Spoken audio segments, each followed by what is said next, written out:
গেল এক সপ্তাহের ভারী বৃষ্টিতে পাকিস্তানের বন্যা পরিস্থিতির চরম অবনতি হয়েছে। বিপর্যস্ত হয়ে পড়েছে দেশটির উত্তর পশ্চিমাঞ্চল ও দক্ষিণ পশ্চিমাঞ্চলের বিস্তীর্ণ এলাকা। বন্যার কারণে অন্তত ১০০ জনের মৃত্যু হয়েছে, আহত হয়েছেন বহু মানুষ। পাকিস্তানের national disaster management authority NDMA জানিয়েছে, প্রবল বৃষ্টি ও তুষারপাতের কারণে খাইবার পাখতুনখোয়া, বেলুচিস্তান, পাঞ্জাব ও আজাদ কাশ্মীরে বন্যা পরিস্থিতি ভয়াবহ আকার ধারণ করেছে।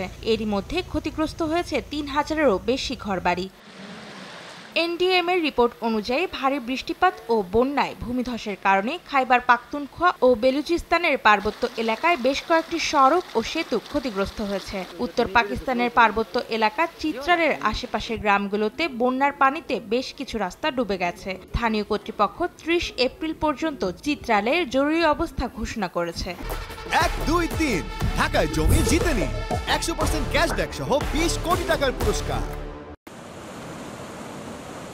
এদিকে বন্যায় বিপর্যস্ত আরেক দেশ আফগানিস্তানে গেল ৪ দিনে আরও ২৯ জন মারা গেছেন। সরকারি পরিসংখ্যান অনুযায়ী চলতি মাসের বন্যায় দেশটিতে মারা গেছেন ১০০-র বেশি মানুষ। ক্ষতিগ্রস্ত হয়েছে ২৫,০০০-এরও বেশি পরিবার।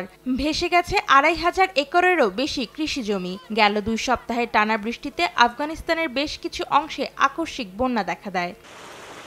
অন্তরা সেন, সময় সংবাদ।